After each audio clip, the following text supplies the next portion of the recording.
സ്ഥിരമായിട്ട് എൻ്റെ അടുത്ത് പ്രശ്നങ്ങളുള്ള കുട്ടികളുമായിട്ട് ധാരാളം മാതാപിതാക്കൾ എത്താൻ തുടങ്ങിയ ഒരു കാലമായത്.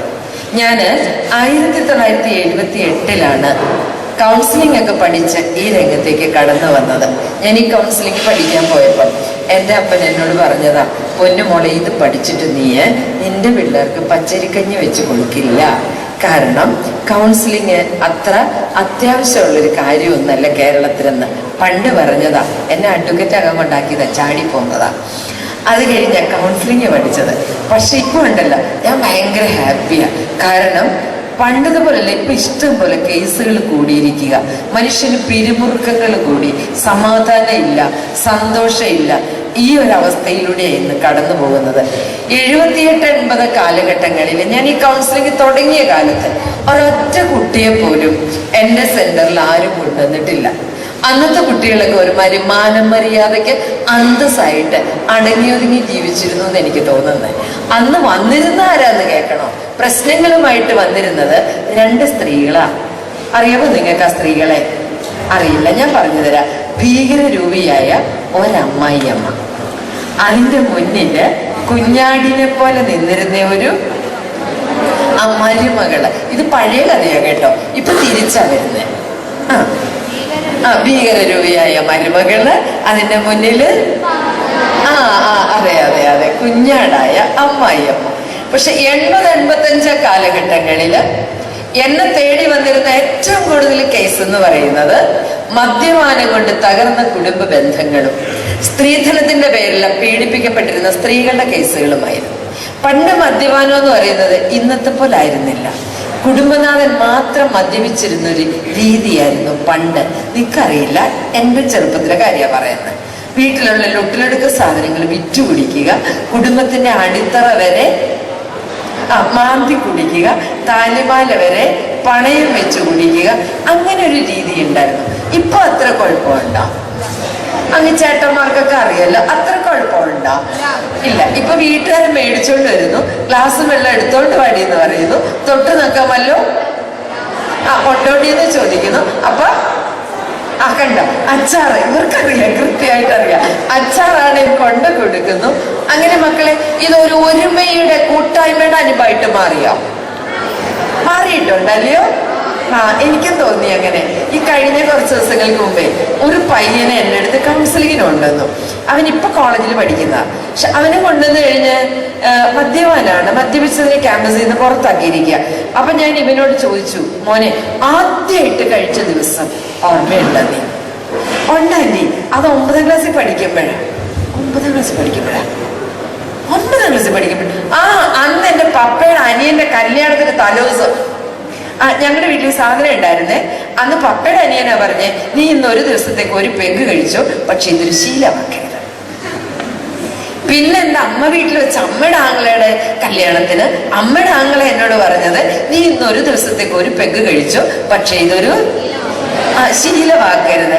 ആന്റി, അങ്ങനെ ഞാൻ വീട്ടിൽ നിന്നോ തുടങ്ങിയത്. പക്ഷേ ഉണ്ടല്ലോ, 10ാം ക്ലാസ് പഠിച്ചപ്പോഴുണ്ടല്ലോ സോഷ്യലിന് ഞങ്ങൾ കൂട്ടുകാർ കൂടി ഇല്ലയോ?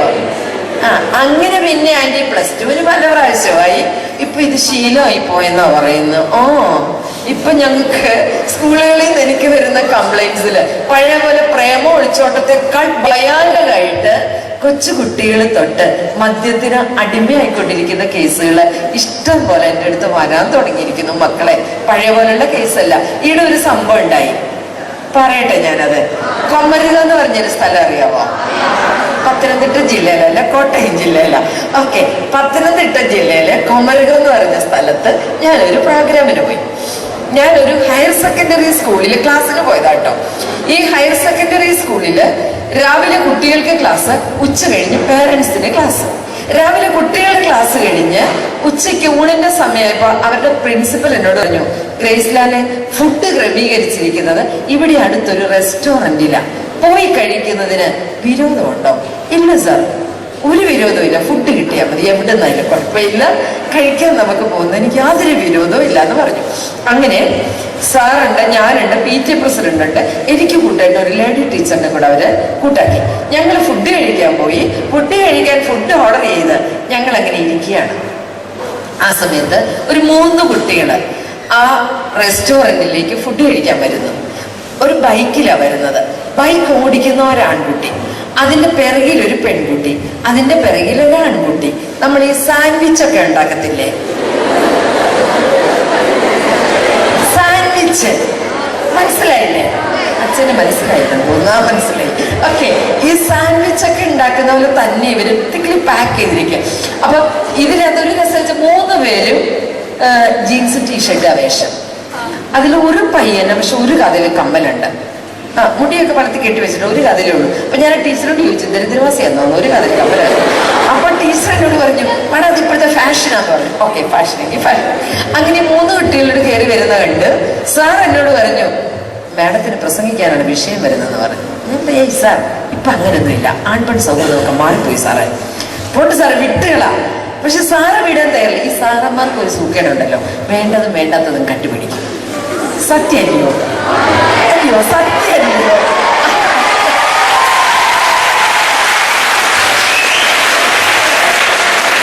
സത്യം പറഞ്ഞാല് ഈ സാറ് പതുക്കെ എഴുന്നേറ്റൊന്ന് നടന്നു. ഈ പിള്ളേർ എന്നെ എടുക്കാൻ എന്ത് ചെയ്യുക എന്നറിയാൻ പോയതാട്ടോ. സാർ തിരിച്ചു വന്നിട്ട് എന്നോട് പറഞ്ഞു, ഞാൻ പറഞ്ഞത് കള്ളാണോന്ന്, മാഡം നടന്നു നോക്കാൻ പറഞ്ഞു. ഞാൻ ടീച്ചറെ വിളിച്ചിട്ട് പറഞ്ഞു, ബാ ടീച്ചറെ നമുക്ക് ചുമ്മാ നടക്കാം, കൊണ്ടുപോകാൻ സമയമുണ്ടല്ലോ. അപ്പൊ ഞങ്ങൾ അങ്ങോട്ട് ഇങ്ങോട്ട് നടന്ന് വെറുതെ ഒന്ന് എത്തി വലിച്ചു നോക്കി. ഈ 3 കുട്ടികൾ ഇരുന്ന് ബിയർ അടിക്കുക. ഈ പെൺകുട്ടി ആൺകുട്ടികളോടൊപ്പം ഇരുന്ന് മദ്യപിക്കുകയാണ്. സാർ വീണ്ടും അന്വേഷിച്ചിട്ട് എന്ന് പറഞ്ഞു, ഒരു എഞ്ചിനീയറിംഗ് കോളേജിലെ പിള്ളേരാണ്. കോട്ടയം ജില്ലയില് ഒരു എഞ്ചിനീയറിംഗ് കോളേജിലെ പിള്ളേര് അവധി ദിവസം ആഘോഷിക്കാൻ ഇറങ്ങിയതാ. ഞാൻ പറഞ്ഞു വരുന്നത്, വളരെയേറെ മാറിപ്പോയി മക്കളെ. സൊസൈറ്റി മാറി, നിങ്ങൾ മാറി, നിങ്ങളുടെ ചിന്തകൾ മാറി, നിങ്ങളുടെ പ്രവൃത്തികൾ മാറി. ആ കാലഘട്ടത്തിൽ ഞാൻ നിൽക്കുന്നതെന്ന് എനിക്കറിയാം. 90കളില് ഞാൻ കൈകാര്യം ചെയ്തിരുന്ന കേസുകളിലെ പ്രേമവിവാഹങ്ങള്, അവയുടെ പരാജയങ്ങള്, മിശ്ര വിവാഹങ്ങള്, അവയുടെ പരാജയങ്ങള് ഒത്തിരി ഞാൻ ചെയ്തയാളാണ്. പക്ഷേ ഇപ്പൊ എനിക്ക് വരുന്ന കേസിലൊന്നും അത്തരം കേസുകളില്ല. കാരണം പണ്ട് പ്രേമം പാവമാണ്. ശരിയല്ലോ? ഇപ്പൊ പ്രേമം പാവമാണോ? അല്ല. നിങ്ങൾക്കറിയാം അല്ലേ? ഇപ്പൊ പ്രേമം പാവമല്ലാതാക്കി. അതെ, പാവമല്ലാതാക്കി എന്ന് പറഞ്ഞാല് ഇപ്പൊ വരുന്ന എങ്ങനത്തേക്ക് എന്താ, മിസ്ഡ് കോൾ പ്രണയം, ഓർക്കുട്ട് പ്രണയം, ഫേസ്ബുക്ക് പ്രണയം, ഇന്റർനെറ്റ് നമ്മളെ SMS പ്രണയം. അറിയാവുന്നവർ സംസാരിക്കുന്നു. അതെ അതെ അതെ, അറിയാവുന്നവർ.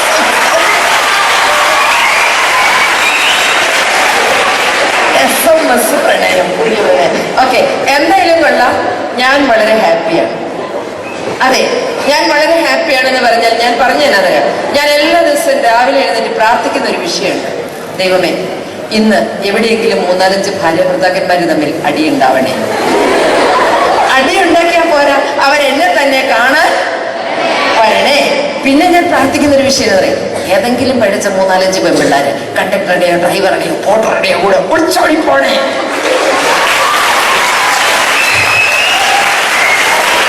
എന്നിട്ട് അവളുമാരെന്നെ തന്നെ കാണാൻ വരണേ. എന്റെ പ്രാർത്ഥന തമ്പുരാൻ കേൾക്കുന്നു. എന്ത് കേസാ ദൈവമേ, ഇപ്പൊ എന്തോരം കേസാന്നറിയാം. എന്റെ ഉറക്കം കെടുത്തുന്ന കേസുകള് വന്നോണ്ടിരിക്കുക. അതുകൊണ്ട് എനിക്കിപ്പോ ഒരെണ്ണത്തിന്റെ വിശ്വാസമില്ല. അതാ ഇപ്പോഴത്തെ എന്റെ ഒരു പ്രശ്നം. പണ്ട് ഞാൻ ഓർത്തിട്ടുണ്ട്, മനുഷ്യന് വിദ്യാഭ്യാസം ഇല്ലാത്തത് കൊണ്ടാണ് പ്രശ്നം, മനുഷ്യന് അറിവില്ലാത്തത് കൊണ്ടാണ് പ്രശ്നം. പക്ഷെ ഇപ്പൊ എനിക്ക് അങ്ങനെ ഒരു വിചാരം ഇല്ല. കാരണം ഇന്ന് ബുദ്ധിയുടെ തലത്തിൽ നിങ്ങൾ വളരെ ഉയരങ്ങളിലാണ്. വിദ്യാഭ്യാസത്തിന്റെ കുറവല്ല. CBSE, ICSE, ദൈവമേ എന്തൊക്കെ സിലബസ്, സ്കൂളുകള്, ഒന്നാന്തര എഡ്യൂക്കേഷൻ. അതെ, നല്ല എഡ്യൂക്കേഷൻ, വേൾഡ് ക്ലാസ് എഡ്യൂക്കേഷൻ കിട്ടുന്ന സ്ഥലമാണ് കേരളം. കേരളത്തിലെ എഡ്യൂക്കേഷനെ കുറിച്ച് ആർക്കും പരാതിയില്ല. വളരെ നന്നായി പഠിക്കാൻ വേണ്ട പിള്ളേർക്ക് എല്ലാ സൗകര്യം കിട്ടുന്നുണ്ട്. പക്ഷേ എന്തുകൊണ്ട് കുട്ടികൾ ഇങ്ങനെയായി പോകുന്നു, തല തിരിഞ്ഞു പോകുന്നു? അതിനെക്കുറിച്ചൊരു ഗവേഷണം നടത്തിക്കൊണ്ടിരിക്കുക ഞാന് പണ്ടൊക്കെ കേരളത്തെ പ്രതിനിധീകരിച്ച് കേരളത്തിന് വെളിയിൽ എവിടെയെങ്കിലൊക്കെ പോകുമ്പോഴും അഭിമാനത്തോടെ പ്രസംഗിച്ചിട്ടുണ്ട്, ഞാൻ കേരളത്തിൽ നിന്നാണ് വരുന്നത്. കേരളം സംസ്കാര സമ്പന്നരുടെ നാടാണ്, നല്ല കുടുംബ ബന്ധങ്ങളുടെ നാടാണ്, പാരമ്പര്യങ്ങളുടെ നാടാണ്, കലകളുടെ നാടാണ്, ദൈവത്തിന്റെ സ്വന്തം നാട്. പക്ഷെ ഞാനിപ്പോ ഇതെല്ലാം നിർത്തി. കാരണം ഏറ്റവും കൂടുതൽ ആത്മഹത്യ നടക്കുന്നത് ഇവിടെയാണ്. ഏറ്റവും കൂടുതൽ സ്ത്രീകൾ ആത്മഹത്യ ചെയ്യുന്നത് നമ്മുടെ നാട്ടിലാണ്. ഏറ്റവും കൂടുതൽ വിവാഹമോചനത്തിന് കുടുംബ കോടതിയിൽ കേസുകൾ കെട്ടിക്കിടക്കുന്നത് കേരളത്തിലെ കോടതികളിലാണ്. ഏറ്റവും കൂടുതൽ അഴിമതി നടക്കുന്ന രാജ്യം ഇന്ത്യയും. 2007 വരെ അഴിമതിക്ക് നമ്മൾ ഫസ്റ്റ് ആയിരുന്നു. പക്ഷെ അത് കഴിഞ്ഞ് നമുക്ക് 1ാം സ്ഥാനം നഷ്ടപ്പെട്ടു പോയത് ബീഹാർ കൊണ്ടുപോയി. അങ്ങനെ ചെറിയൊരു കുഴപ്പം നമുക്ക് സംഭവിച്ചു. എന്നാൽ കുഴപ്പമില്ല, നമുക്കിപ്പോ ഈ വർഷം കിട്ടും. എന്നാണ് 2010 1ാം സ്ഥാനം നമുക്കായിരിക്കും. പക്ഷെ ഇനി എന്നാലും വിഷമിക്കേണ്ട കേട്ടോ. 3 1ാം സ്ഥാനം മേടിച്ചുകൊണ്ട് ട്രോഫി ഇപ്പൊ നമ്മൾ സ്വന്തമാക്കിയിരിക്കും.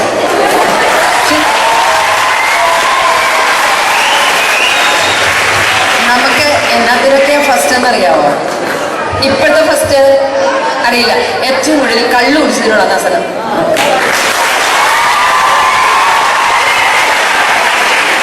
എനിക്ക് ആവശ്യം വരുന്നുണ്ട് കേട്ടോ. നിങ്ങൾ ഈ കൈകൊണ്ട് കണ്ടാൽ നിങ്ങൾക്കൊരു അഹങ്കാരമുണ്ട്. നിങ്ങൾ കാരണം അവാർഡ് കിട്ടിയാണ്. അത്രയും വേണ്ട. ഇവിടെ പെണ്ണുങ്ങളും കൂടെ കഷ്ടപ്പെട്ടിട്ട് മേടിച്ചതായി അവാർഡ്.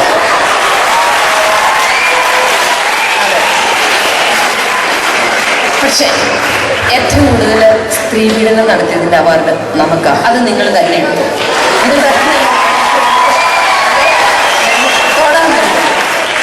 ഏറ്റവും കൂടുതൽ കുട്ടികൾ ആത്മഹത്യ ചെയ്തതിന്റെ അവാർഡ് കഴിഞ്ഞ 3 വർഷമായിട്ട് നമ്മുടെ കയ്യിലാണ്. കഴിഞ്ഞ 3 വർഷമായിട്ട് എനിക്ക് വലിയ ഇഷ്ടമാണ്. ഈ ബ്ലേഡിന് ഇത്രയേറെ ഉപകാരമുള്ള ഒരു കാലഘട്ടം. ദൈവമേ, മിനിയാന്ന് വന്നൊരു പെണ്ണ് വരഞ്ഞ് വരഞ്ഞ് വരഞ്ഞ് ഈ മത്തിയൊക്കെ വറക്കാനായിട്ട് നമ്മൾ വരഞ്ഞു വെക്കത്തില്ലേ? കൈയുടെ ഒരറ്റം മുതൽ മറ്റേ അറ്റം വരെ പ്രേമനൈരാശ്യ. എന്നിട്ട് അവിടെ ചോരയെടുത്ത് എഴുതി ഐ ലവ് യു. ദൈവമേ, കഴിഞ്ഞിപ്പോ നാളെ കഴിഞ്ഞ് വാലന്റൈൻസ് ഡേ എന്തോരം പേര് എഴുതാനിരിക്കുന്നു. അതെ അതെ അതെ, ഇന്നും വന്നൊരു പെണ്ണ്. ദൈവമേ, അതുകൊണ്ട് ഞാനിപ്പോ പറയാൻ പോകുന്നതെന്നറിയാമോ? വല്ലാത്ത അവസ്ഥയിലൂടെ പിള്ളേര് കടന്നു പോകുന്നുണ്ടോ എന്നൊരു സംശയം. ക്രിമിനലിസം കേരളത്തിൽ വളരുന്നു.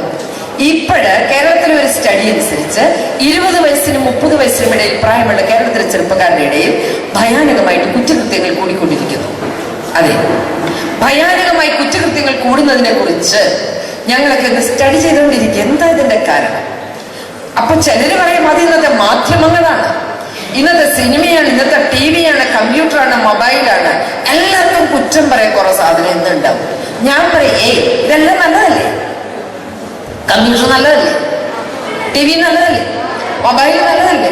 ഞാനിപ്പോ ഇവിടെ നിൽക്കുന്ന മൊബൈലിലൂടെ 2 കോൾ അച്ഛനെ 2 പ്രാവശ്യം വിളിച്ചു. അതെ, ആ കോളിന് വേണ്ടി ഞാൻ ഇവിടെ നിൽക്കുന്നത്. മൊബൈൽ നല്ലത്, എന്നെ ഏറ്റവും അധികം സഹായിക്കുന്ന സാധനം. പക്ഷേ ഇത് ഈ കാലഘട്ടത്തിൽ ചെലുത്താനായിട്ട് മാറിയിരിക്കും. പക്ഷെ ഞാൻ പ്രാർത്ഥിക്കുമ്പോൾ ഇത് കണ്ടുപിടിച്ചവർക്ക് വേണ്ടി ദൈവത്തോട് പ്രാർത്ഥിക്കാറുണ്ട്. അവിടെ ആത്മാവിനെ നമുക്ക് ശാന്തി കിട്ടാനും പ്രാർത്ഥിക്കാറുണ്ട് കേട്ടോ. ഇല്ലായിരുന്നെങ്കിൽ ഞാൻ എൻ്റെ ഈ തൊഴിലും കൊണ്ട് എന്നെ എടുത്തേനെ, വേറെ വല്ല പണിയും കണ്ടുപിടിക്കേണ്ടി വന്നേനെ. പക്ഷേ ഇന്നത്തെ കുട്ടികള് ഇങ്ങനെയുള്ള മാധ്യമങ്ങൾക്ക് അടിമയായി കൊണ്ടിരിക്കുന്ന ഒരു വല്ലാത്ത മാധ്യമ സംസ്കാരം അതിവിടെ വളരുന്നുണ്ട്. അതുപോലെ പിന്നെ ചിലർ എന്നോട് പറയാറുണ്ട് അതിൻ്റെ അകത്ത് കുടുംബങ്ങളിൽ വന്ന മാറ്റങ്ങളാണ്. അപ്പൻ്റെ അമ്മയുടെ കുഴപ്പമാണ് മക്കൾ ഇങ്ങനെയാവുന്നത്. അവർക്ക് സ്നേഹം ഇല്ലാഞ്ഞിട്ടാണ് ഇങ്ങനെയാവുന്നത്. അപ്പനമ്മയ്ക്ക് സ്നേഹം ഇല്ലാഞ്ഞിട്ടാണ് മക്കൾ വളരുന്നത്. ഒരിക്കലുമല്ല. എന്തായാലും കുറ്റം പറയുന്നത് കൊണ്ട് നമ്മുടെ പ്രശ്നം തീരുവോ? ഇല്ല. അപ്പൊ നമ്മുടെ പ്രശ്നം തീർക്കണം. വേണോ? വേണം. അപ്പൊ പ്രശ്നം തീർക്കാനുള്ള വഴി പറഞ്ഞു തന്നോട്ടെ? കുഴപ്പമില്ലല്ലോ. ഓക്കെ. എന്നെ അടുത്ത് പ്രശ്നങ്ങളുള്ള കുട്ടികളുമായി ധാരാളം മാതാപിതാക്കളെത്തും. ഇങ്ങനെ വരുന്ന മാതാപിതാക്കളൊക്കെ സ്ഥിരം എന്നോട് പറയുന്ന ഒരു പല്ലവിയുണ്ട്: ഇപ്പോഴത്തെ പിള്ളേരെ കൈകാര്യം ചെയ്യാൻ വലിയ പാടാ. നേരാണോ? നേരാണോ? ആണോ? അല്ല. ഞാനപ്പോ എന്റെ മനസ്സിൽ എന്നാ പറയുമെന്ന് അറിയാമോ? ഇപ്പോഴത്തെ മാതാപിതാക്കളെ കൈകാര്യം ചെയ്യാൻ അതിലും വലിയ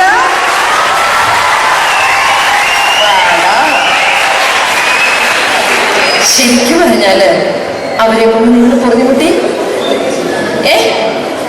പൊറുതിമുട്ടി ഇല്ല. അവരെ കൊണ്ട് പൊറുതിമുട്ടിയില്ല. ഇല്ല. പക്ഷെ നിങ്ങളെ കൊണ്ട് അവര് പൊറുതിമുട്ടി. സംശയമുണ്ടോ? സംശയമില്ല. ഓക്കെ. അപ്പൊ അവരെ എങ്ങനെ കൈകാര്യം ചെയ്യണമെന്ന് ഞാൻ പഠിപ്പിച്ചുതരാം. വേണോ? വേണോ? അധ്യാപകരും അവരെ കൈകാര്യം പഠിക്കണം. ഞാൻ പഠിപ്പിച്ചു തരാം. പിന്നെ ആ പിള്ളേരോട് ഞാൻ കാര്യം ചോദിച്ചോട്ടെ, ഈ പെൺപിള്ളേരെ കൈകാര്യം ചെയ്യാൻ പാടുണ്ടോ? പാടില്ല. പാടണ്ട. ഞാൻ പഠിപ്പിച്ചു തരാം. പാടണ്ടല്ലേ? ഞാൻ പഠിപ്പിച്ചു തരാം. ഓക്കെ. ഈ പെൺപിള്ളേരോട് ഈ ആണുങ്ങളെ എങ്ങനെ കൈകാര്യം ചെയ്യണമെന്ന് അറിയാമോ? ഞാൻ പഠിപ്പിച്ചു തരാം. നമ്മുടെ ഈ ക്ലാസ്സിൽ കുറച്ച് സമയമേ ഉള്ളൂ. ഉള്ള സമയം ഞാൻ ഇതെല്ലാം പഠിപ്പിക്കാൻ പോവാം. വേറെ കാര്യം ഞാൻ ചോദിച്ചു, നിങ്ങളത് പഠിക്കുന്ന പിള്ളേരാണോ എല്ലാരും? എന്തിനാണാവോ പഠിക്കുന്നത്? എന്തിനാ പഠിക്കുന്നേ? ജോലി കിട്ടാനാ പഠിക്കുന്നേ? കഷ്ടം. ജോലി കിട്ടാനാണോ നമ്മൾ പഠിക്കുന്നേ? എന്തിനാ മക്കളെ പഠിക്കുന്നേ? അറിവ് അതെ അതെ, അറിവ് നേടാൻ. നിങ്ങൾക്ക് അറിവ് വേണ്ട? അറിവ് വേണം, ജോലി വേണം. അപ്പോഴേ ആദ്യം ഞാൻ പറയാൻ പോകുന്നത് വിദ്യാഭ്യാസത്തിന്റെ ലക്ഷ്യം എന്താണ് എന്നാണ്. വിദ്യാഭ്യാസത്തിന്റെ ലക്ഷ്യം എന്ന് പറയുന്നത് മനുഷ്യന്റെ സാംസ്കാരിക മൂല്യങ്ങളെ വികസിപ്പിച്ച് വസ്തുതകളെ കൈകാര്യം ചെയ്യുവാനുള്ള നമ്മുടെ കഴിവിനെ വളർത്തി നാടിന്, നാട്ടുകാർക്ക്, കുടുംബത്തിന്, സമൂഹത്തിന് പ്രയോജനമുള്ളവരാക്കി തീർക്കുക. അതാണ് വിദ്യാഭ്യാസത്തിന്റെ ലക്ഷ്യം എന്ന് പറയുന്നത്. വിദ്യാഭ്യാസത്തിന്റെ ലക്ഷ്യം എന്ന് പറയുന്നത് മനുഷ്യന്റെ സംസ്കാരത്തെ വളർത്തുക. മനസ്സിലാവുന്നുണ്ടല്ലോ? നല്ലൊരു കൾച്ചർ ഉണ്ടാവുക, നല്ലൊരു സംസ്കാരം ഉണ്ടാവുക. പിന്നെ രണ്ടാമത് നാടിനും, നാട്ടുകാർക്കും, വീടിനും, വീട്ടുകാർക്കും, കുടുംബത്തിനും, സഭയ്ക്കും, സമൂഹത്തിനും നമ്മളെ കൊണ്ട് പ്രയോജനം ഉണ്ടാവണം. വേണ്ടേ? വേറൊരു തരത്തിൽ പറഞ്ഞാൽ വിദ്യാഭ്യാസത്തിന്റെ ലക്ഷ്യം എന്ന് പറയുന്നത് ഒരു വ്യക്തിയെ അവന്റെ സാഹചര്യങ്ങൾക്കനുസരിച്ച് ജീവിക്കാൻ പ്രാപ്തനാക്കുക. ഞാൻ എന്താ പറഞ്ഞത്? ഒരു വ്യക്തിയെ അങ്ങ് പറ, അവന്റെ സാഹചര്യങ്ങൾക്കനുസരിച്ച് ജീവിക്കാൻ പ്രാപ്തനാക്കുക. പക്ഷേ എനിക്കിപ്പോ തോന്നാറുള്ള ഒരു കാര്യം എന്താ പറയാ, ഇന്നത്തെ കുട്ടികൾക്ക് വിദ്യാഭ്യാസം വേണ്ടുവോളം ഉണ്ട്. പക്ഷെ വിവരം എന്ന് പറഞ്ഞൊരു സൂത്രം അടുക്കൂടെ പോയിട്ടില്ല എന്ന് എനിക്ക് തോന്നാറുണ്ട്. വിദ്യാഭ്യാസം ഉള്ളത് കൊണ്ടാരും വിജയിക്കുന്നത് ഞാൻ കാണുന്നില്ല. കാരണം എൻ്റെ അടുത്ത് വിവാഹമോചനത്തിൽ വരുന്ന പ്രശ്നങ്ങളുമായിട്ട് വരുന്ന എല്ലാം തന്നെ ഹൈലി ക്വാളിഫൈഡ് ആയിട്ടുള്ള പിള്ളേരായിരിക്കും. വിദ്യാഭ്യാസം കുറഞ്ഞവര് എൻ്റെ അടുത്ത് അധികം വരുന്നില്ല.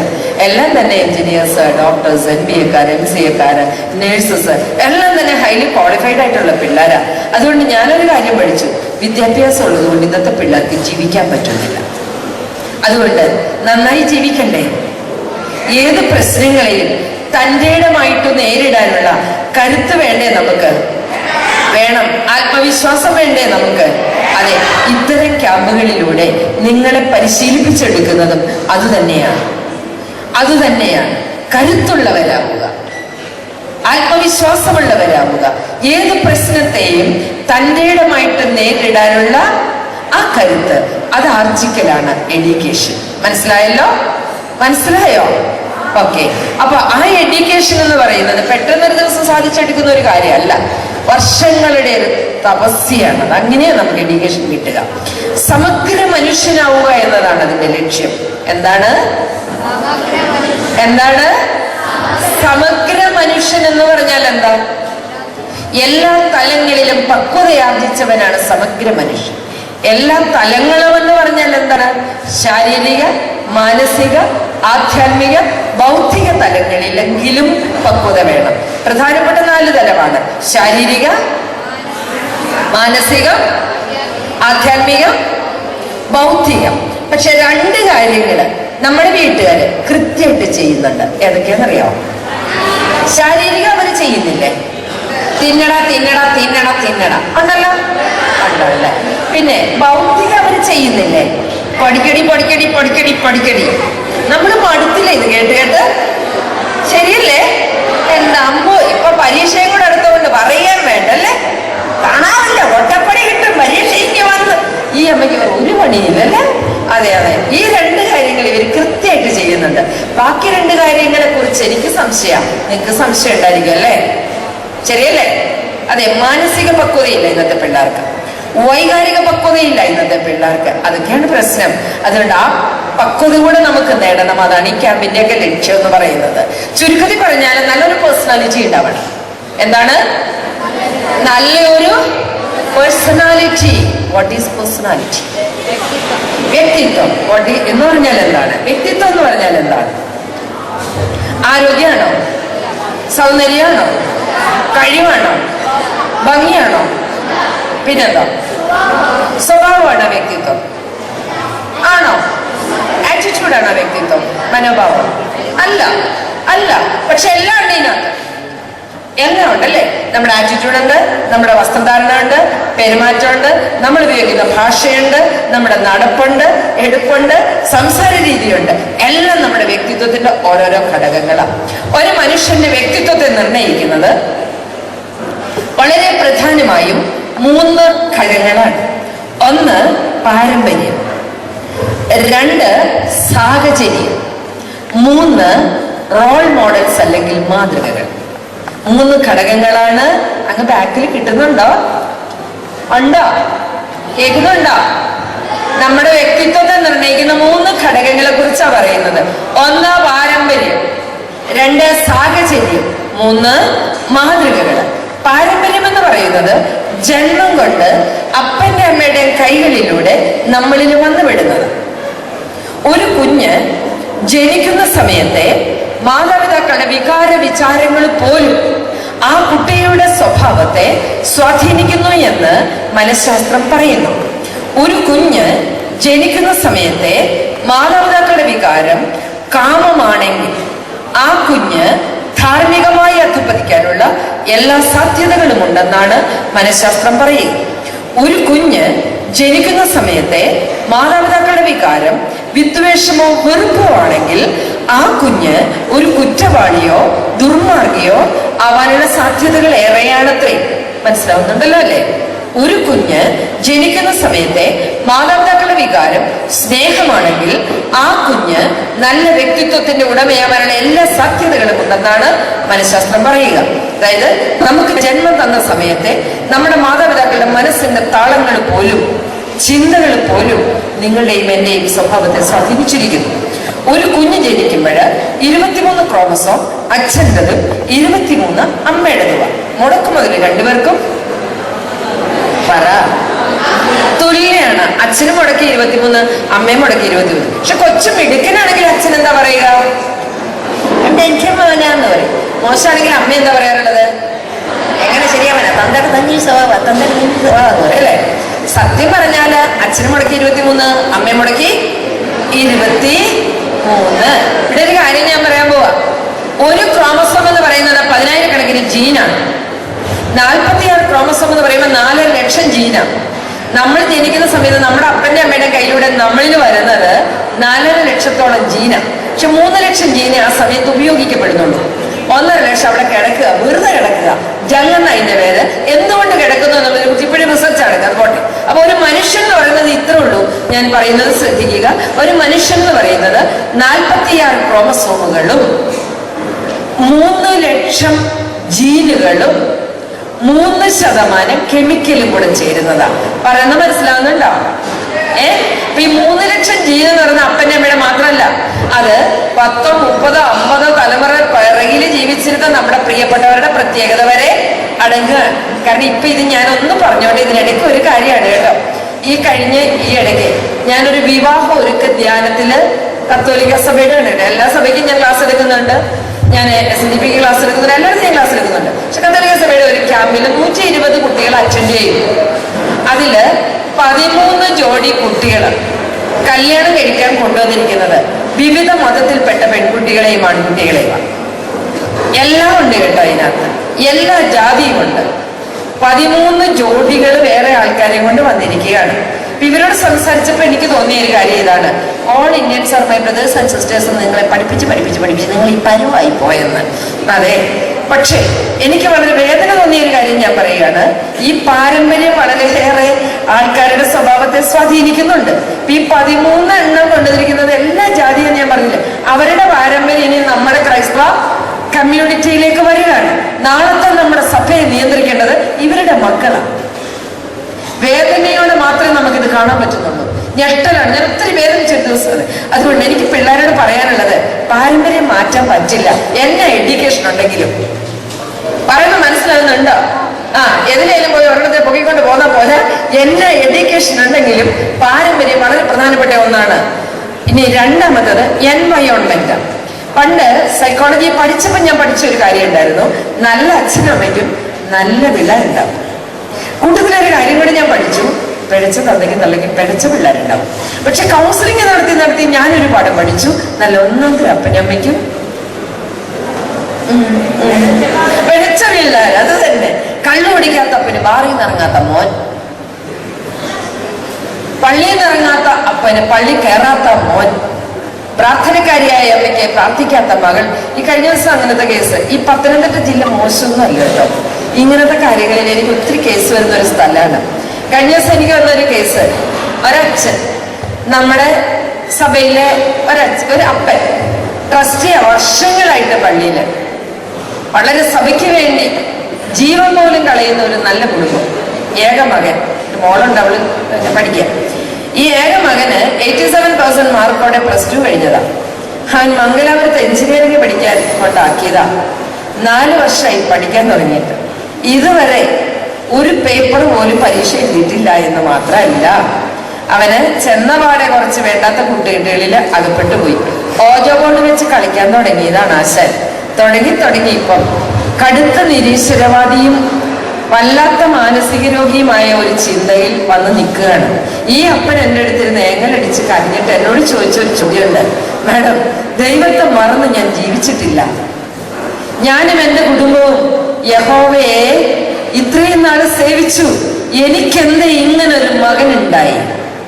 ഞാൻ കുട്ടികളോട് പറയുന്ന ഒരു കാര്യമാണ്, സാഹചര്യങ്ങൾ എപ്പോഴും നമുക്ക് നന്മ തന്നെന്ന് വരത്തില്ല. ഡൂസ് ആൻഡ് ഡോൺസ്, അത് പറയാനുള്ള ചങ്കൂറ്റാണ് നിങ്ങൾക്ക് ഉണ്ടാവേണ്ടത്. നോ എന്ന് പറയേണ്ടടുത്ത് നോ എന്ന് പറയാൻ, യെസ് എന്ന് പറയേണ്ടടുത്ത് യെസ് എന്ന് പറയാനുള്ള ചങ്കൂറ്റുള്ള പിള്ളേരാവണം. അതാണ് നമുക്ക് ഉണ്ടാവേണ്ടത്. മനസ്സിലാവുന്നുണ്ടല്ലോ ഞാൻ പറയുന്നത് അല്ലേ? അപ്പൊ നല്ല എൻവയോൺമെന്റിനെ ചൂസ് ചെയ്യുക, നല്ല ഫ്രണ്ട്സിനെ ചൂസ് ചെയ്യുക, നല്ല സാഹചര്യങ്ങളെ നിങ്ങൾ തിരഞ്ഞെടുക്കുക. നിങ്ങൾക്ക് നന്മയിലൂടെ വളരാൻ സാധിക്കും. നല്ല കൂട്ടുകാരെ ചൂസ് ചെയ്യുക. ഇങ്ങനെ കിട്ടുന്ന ക്യാമ്പുകളിൽ അറിവുകൾ അത് ശേഖരിച്ചു വയ്ക്കുക. നിങ്ങൾക്ക് നല്ലതാവാൻ പറ്റും. മൂന്നാമത്തത് റോൾ മോഡൽസാണ്. റോൾ മോഡൽസ് എന്ന് പറഞ്ഞാൽ എന്നതാ? മാതൃകകൾ. നിങ്ങളുടെ മാതൃകകൾ ആരാണ്? അച്ഛനും അമ്മയല്ലേ? നല്ല പിള്ളേർ 5ാം ക്ലാസ്സിലായിരിക്കും. അല്ല, ഞാനത് പറയാൻ കാരണം എന്താണെന്നറിയോ? ഞാൻ ഈയിടെ ഒരു സ്കൂളില്, ഇവിടെ അല്ല, ഇത്തിരി അകലെയാ, പീരുമേടില്ല, ഒരു സ്കൂളിൽ ക്ലാസ് എടുക്കാൻ പോയതാ. 5ാം ക്ലാസ് 6ാം ക്ലാസ് 7ാം ക്ലാസ്സിലെ പിള്ളേര്. അവർക്ക് ക്ലാസ് എടുത്തുന്നപ്പോ അവരോട് ഞാൻ ചോദിച്ചു, മക്കളെ, നിങ്ങളുടെ റോൾ മോഡൽ ആരാണ്? അപ്പൊ അവരെന്നോട് പറഞ്ഞു, ആമ്പിള്ളേർ എന്നോട് പറഞ്ഞു മോഹൻലാല്, മമ്മൂട്ടി, പൃഥ്വിരാജ്, ജയസൂര്യ, അങ്ങനെയൊക്കെയാ പറഞ്ഞു കേട്ടോ. പെൺപിള്ളേർ എന്നോട് പറഞ്ഞു കാവ്യ മാധവൻ, മീര ജാസ്മിൻ, നയൻതാര, ഭാമ, റോമ, ഇങ്ങനെയൊക്കെ പറഞ്ഞു. അത് കഴിഞ്ഞ് ഞാൻ ഹൈസ്കൂളിലെ പിള്ളേരോട് ചോദിച്ചു. അപ്പൊ ആമ്പിള്ളേർ എന്നോട് പറഞ്ഞു സൽമാൻ ഖാൻ, അമീർ ഖാൻ, ഷാരൂഖ് ഖാൻ, സച്ചിൻ, ധോണി, ഇങ്ങനെയൊക്കെ പറഞ്ഞു. പെൺപിള്ളേരോട് ഞാൻ ചോദിച്ചു, അവരെന്നോട് പറഞ്ഞു വിജയ്, ജീവ,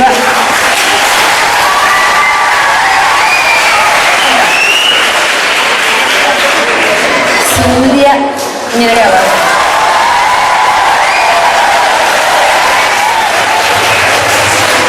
ഓക്കെ, അത് കഴിഞ്ഞ് ഞാൻ ഹയർ സെക്കൻഡറിയിലെ പിള്ളേരോട് ചോദിച്ചു. അപ്പൊ ആമ്പിള്ളേർ എന്നോട് പറഞ്ഞു സൽമാൻ ഖാൻ, അമീർ ഖാൻ, ഷാരൂഖ് ഖാൻ, സച്ചിൻ, ധോണി, ഇങ്ങനെയൊക്കെ പറയും. അല്ല, ഹയർ സെക്കൻഡറിയിലെ പിള്ളേർ പറഞ്ഞു അങ്ങനല്ല, അർണോൾഡ്, ജോൺ എബ്രഹാം, ഒബാമ. അപ്പൊ ഞാൻ പെൺപിള്ളേരോട് നോക്കി ദയനീയായിട്ട്. അവരെന്നോട് പറഞ്ഞു ഐശ്വര്യ റായി, കത്രീന എന്നൊക്കെയാ പറഞ്ഞത്. എന്തായാലും എനിക്ക് ഒരു കാര്യം മനസ്സിലായി, ഈ കുഞ്ഞുങ്ങൾ പറഞ്ഞല്ല, സ്പോർട്സിലോ സിനിമയിലൊക്കെ സ്വന്തമായി വ്യക്തിമുദ്ര പതിപ്പിച്ച ആൾക്കാരുടെ പേരാ. അപ്പൊ ഞാൻ പറഞ്ഞു, മക്കളെ, ഞാൻ ഉദ്ദേശിച്ചതല്ല. നമ്മുടെ നാട്ടിൽ കൊള്ളാവുന്ന വല്ലവരും ഉണ്ടോ എന്നാ ചോദിച്ചത്. അപ്പൊ അവര് ചോദിച്ചു നമ്മുടെ നാട്ടിലോ? നമ്മുടെ നാട്ടില് എമിനന്റ് പേഴ്സണാലിറ്റീസ്. അപ്പൊ എന്നോട് ഉണ്ട് ആന്റി, ഗാന്ധിജി, ജവഹർലാൽ നെഹ്റു, സുഭാഷ് ചന്ദ്രബോസ്. അപ്പൊ ഞാൻ പെൺപിള്ളേർക്കും നോക്കി കേട്ടോ. അവരെന്നോട് പറഞ്ഞു ആന്റി മദർ തെരേസ, അൽഫോൻസാമ്മ, ഇങ്ങനെയൊക്കെ പറഞ്ഞു. അപ്പൊ എനിക്ക് മനസ്സിലായി ഇവരെല്ലാം ചത്തോരുടെ പേരാ. അപ്പൊ ഞാൻ ചോദിച്ചു, മക്കളെ ജീവിച്ചിരിക്കുന്നവരാളുടെ പേര് പറഞ്ഞൂടെ? അപ്പൊ ഒരു പയ്യൻ എഴുന്നേറ്റ് എന്നോട് ചോദിച്ചു, ആന്റി ഉദ്ദേശിക്കുന്നത് വികാരിച്ചിന്റെ കാര്യമാണോ? ഞാൻ പറഞ്ഞു അങ്ങനെയൊന്നും ഉദ്ദേശിച്ചില്ല, വികാരിച്ചനാവാം, ക്ലാസ് ടീച്ചർ ആവാം, പഞ്ചായത്ത് മെമ്പർ ആകാം, ഇനി ഒന്നും ഇല്ലെങ്കിൽ നിങ്ങളുടെ വീട്ടിൽ കൊള്ളാവുന്ന വല്ലവരുണ്ടെങ്കിൽ അവരും ആകാന്ന് പറയും.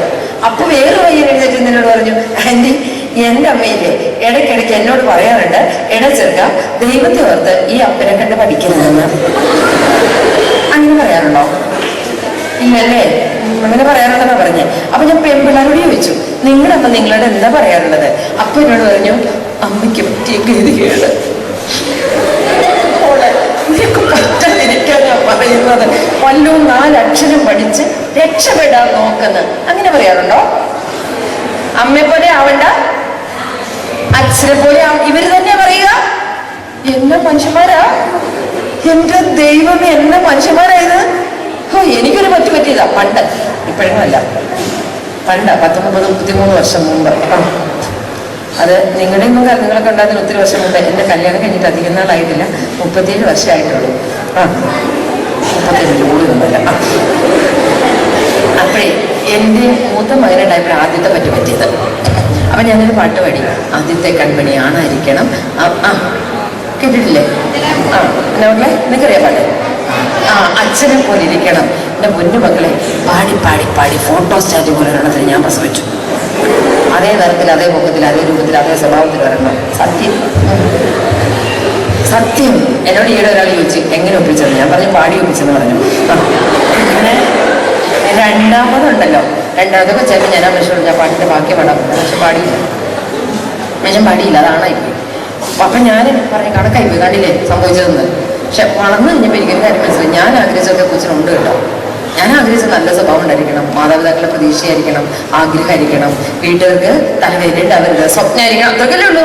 അത് 100-110 മാർക്ക് ഞാൻ കൊടുക്കും. പക്ഷെ ഒരു കാര്യം എനിക്ക് മനസ്സിലായി, മാതാപിതാക്കളുടെ ആഗ്രഹം, മക്കള്, സത്യമായിട്ട് ഞാൻ പറയാം കേട്ടോ, ഈ ഇരിക്കുന്ന ഓരോന്നും ഉണ്ടല്ലോ ഒരു കുടുംബത്തിന്റെ സ്വപ്നം. അതെ, നിങ്ങളുടെ മാതാപിതാക്കളുടെ ആഗ്രഹ പ്രതീക്ഷയാ. നിങ്ങൾക്ക് ആ വിചാരം ഉണ്ടോ? ഇല്ലെന്ന് എനിക്കറിയാലോ, അതുകൊണ്ട് നമുക്ക് ഈ ക്യാമ്പ് കഴിഞ്ഞ് ചെല്ലുമ്പോൾ നമുക്ക് ആ വിചാരത്തോടെ വേണം അങ്ങോട്ട് ചെല്ലാൻ. കേട്ടല്ലോ? അവരുടെ സ്വപ്നമാണ് നമ്മള്, പ്രതീക്ഷയാണ് നമ്മള്, ആഗ്രഹം നമ്മള്, അതിനനുസരിച്ച് പെരുമാറണ്ടേ? വേണോന്നേ? വേണം. അപ്പൊ നമുക്ക് അതിന് നല്ല ആറ്റിറ്റ്യൂഡ് ഉണ്ടാവണം അല്ലേ? വേണ്ടേ? നല്ല ശീലങ്ങൾ ഉണ്ടാവണം അല്ലേ? ഓക്കെ, നല്ല ആറ്റിറ്റ്യൂഡും നല്ല ശീലങ്ങളൊക്കെ ഉണ്ടായി നല്ല വ്യക്തിത്വത്തിന്റെ ഉടമകളായി എൻ്റെ കുട്ടികൾ മാറണം. അപ്പൊ അതിനൊരു 4 വഴിയിലൂടെ ഞാൻ അങ്ങോട്ട് കൊണ്ടുപോകാൻ പോവാ. സമയം അങ്ങോട്ട് പെട്ടെന്ന് തീരും. അതാണ് ഈ സൂചിയുടെ ഒരു കുഴപ്പം, അത് കറങ്ങി അങ്ങ് പോകുള്ളൂ. അപ്പൊ 4 വഴിയിലൂടെ ഞാൻ കൊണ്ടുപോകട്ടെ. നമുക്ക് ആദ്യമേ ഒരു സ്വയം കണ്ടെത്തൽ നടത്താം. 4 വഴിയിൽ ഒന്നാമത്തെ വഴി സ്വയം കണ്ടെത്തുക. നമ്മുടെ ക്യാമ്പിന്റെ ലക്ഷ്യം, എനിക്ക് സ്വാഗതം പറഞ്ഞ സിസ്റ്റർ പറഞ്ഞത് തന്നെ, self analysis and self discovery. അതാണ് അവർ ഉദ്ദേശിക്കുക. അപ്പൊ സ്വയം കണ്ടെത്താം. 2, സ്വയം അംഗീകരിക്കുക. 1, സ്വയം കണ്ടെത്തുക. 2, സ്വയം അംഗീകരിക്കുക.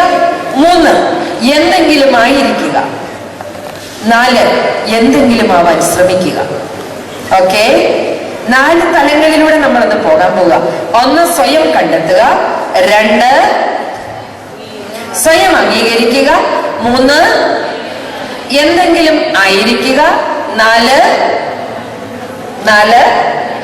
എന്തെങ്കിലും ആവാൻ ശ്രമിക്കുക. ഓക്കെ, 4 വഴിയിലൂടെ ഞാൻ കൊണ്ട്. കാരണം നമ്മൾ വളർന്നുകൊണ്ടിരിക്കുന്ന നമ്മളല്ല, എന്നൊക്കെ തീർന്നു, നിങ്ങൾ വളർന്നുകൊണ്ടിരിക്കുന്ന ഒരു കാലം. മനുഷ്യന്റെ വളർച്ച എന്ന് പറയുന്നത് വളരെ പ്രധാനപ്പെട്ട 4-5 ഘട്ടങ്ങളിലൂടെ പോകുന്നു. 1, ശൈശവം. 2, ബാല്യം. 3, കൗമാരം. 4, യൗവനം. 5, വാർദ്ധക്യം. പ്രധാനപ്പെട്ട തലങ്ങൾ അത്രേ ഉള്ളൂ. അതിൽ ഓരോന്നിലൂടെ ഞാനൊന്ന് കടത്തിക്കൊണ്ടുപോയി ഞാൻ അവിടെ കൊണ്ടെത്തിക്കാം. ശൈശവം എന്ന് പറയുന്നത് അമ്മയുടെ ഉദരത്തില് ഉരുവാക്കപ്പെട്ട നിമിഷം മുതൽ 4 വയസ്സ് വരെയുള്ള കാലമാണ്. നമ്മുടെ അമ്മയുടെ വയറ്റിൽ നമ്മൾ ജനിച്ച സമയം മുതൽ 4 വയസ്സ് വരെയുള്ള കാലഘട്ടം, അതായിരുന്നു ശൈശവം. നമുക്ക് ഈ സമയത്ത് ഒരു കാര്യം ചെയ്യാം, നമ്മുടെ മനസ്സിനെ നമുക്ക് പിറകോട്ടൊന്ന് റിവൈൻഡ് ചെയ്ത് വിടാം. ശാന്തമായിട്ടിരുന്ന് നിങ്ങളുടെ മനസ്സിനെ പിറകോട്ടൊന്ന് റിവൈൻഡ് ചെയ്ത് വിടാമോ നോക്കിയേ. നിങ്ങളെ കുറിച്ചുള്ള നിങ്ങളുടെ ഓർമ്മ ആദ്യമായിട്ട് തുടങ്ങുന്നത് എവിടെയാണെന്ന് കണ്ടുപിടിക്കാമോ നോക്കിയേ. ശാന്തമായിട്ടൊന്ന് ആലോചിച്ചിട്ട് അമ്മയുടെ വയറ്റിൽ കിടക്കുന്ന ഓർക്കാൻ പറ്റുന്ന വല്ലവരും ഉണ്ടോ നോക്കിയേ. ഓർക്കുന്നുണ്ടോ? ഇല്ല. കമന്ന് വീണതാ? ഓർക്കുന്നേ ഇല്ല. ഈയിടെ വീണതല്ല, പണ്ടത്തെ വീഴ്ച. ഈയിടെ വീണ നമ്മൾ ഓർക്കുന്നു. പിന്നെ പിടിച്ചോണ്ട് നടന്നത്? ഇല്ല. ആദ്യമായിട്ട് LKG നഴ്സറി പോയത് ഓർക്കുന്നുണ്ടല്ലേ? അത് ഓർത്തു വയ്ക്കുക. നമ്മുടെ കൊച്ചു ബെഞ്ച്, കൊച്ചു കസേരയൊക്കെ ഓർക്കാൻ പറ്റുന്നുണ്ടല്ലേ? നമ്മുടെ ടീച്ചറിനെ ഓർക്കാൻ പറ്റുന്നുണ്ടോ നോക്കിയേ? ഉണ്ടല്ലേ? നമ്മുടെ അമ്മ ഈ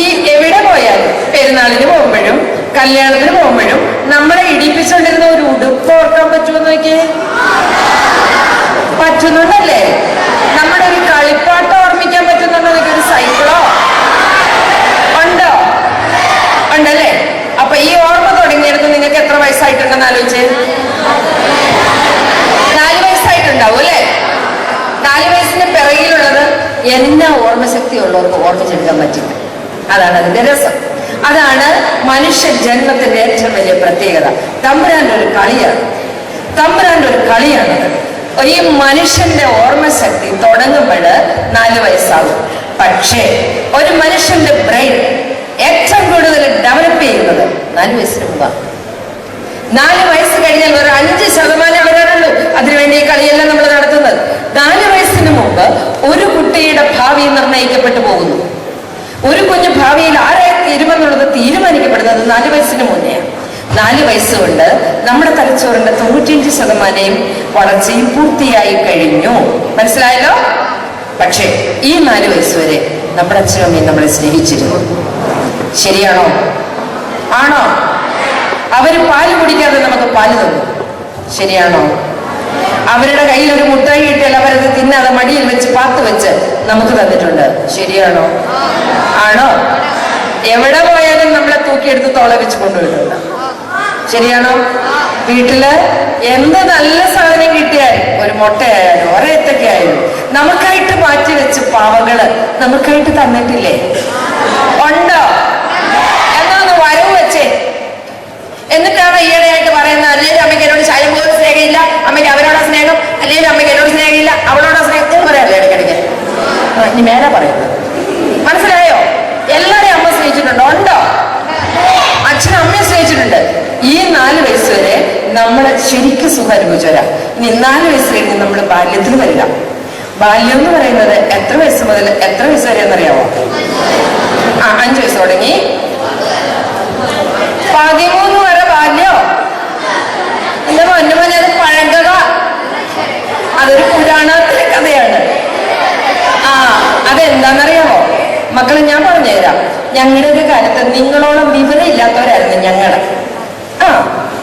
ഞങ്ങളുടെ കാലത്ത് കമ്പ്യൂട്ടർ ഇല്ല, TV ഇല്ല, മൊബൈൽ ഇല്ല, ഒരു കുന്ത്രാണ്ടയില്ലാത്ത കാലല്ലേ. ഞങ്ങൾക്ക് ഒരു വിവരം ഇല്ലായിരുന്നു.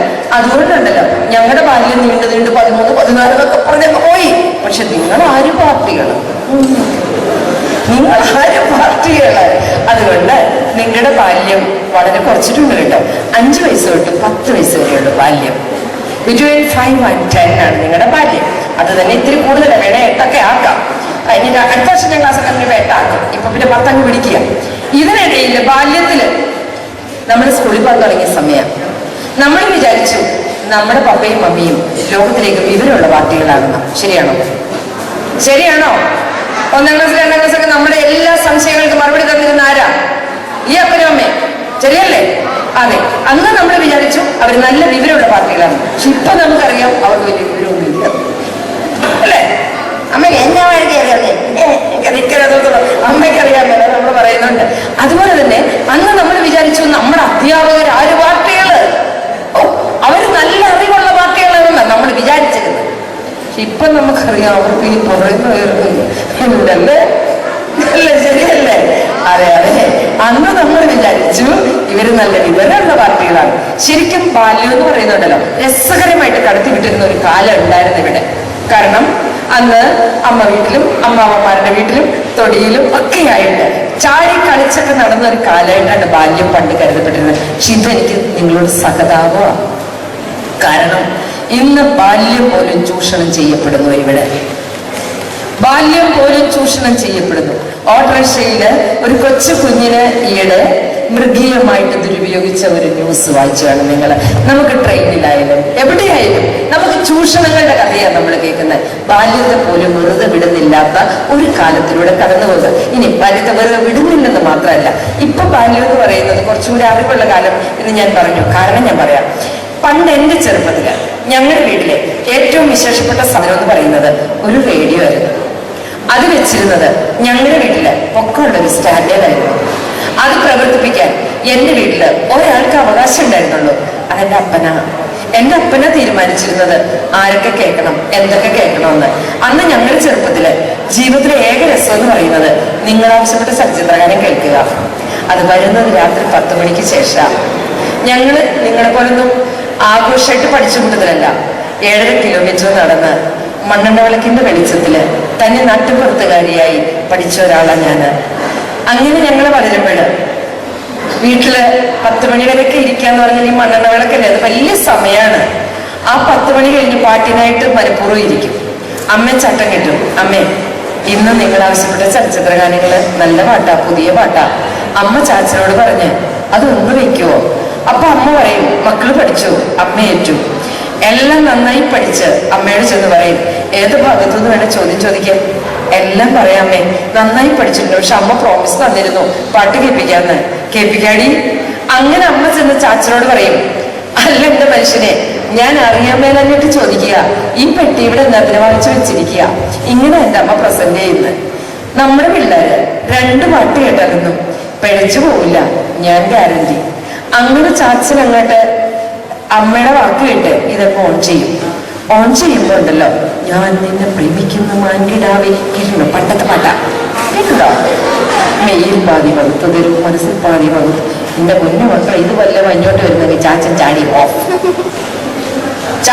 ചെയ്ത രാത്രി കേൾക്കാൻ കണ്ടേ ഓരോ പാട്ടും കൂത്തും.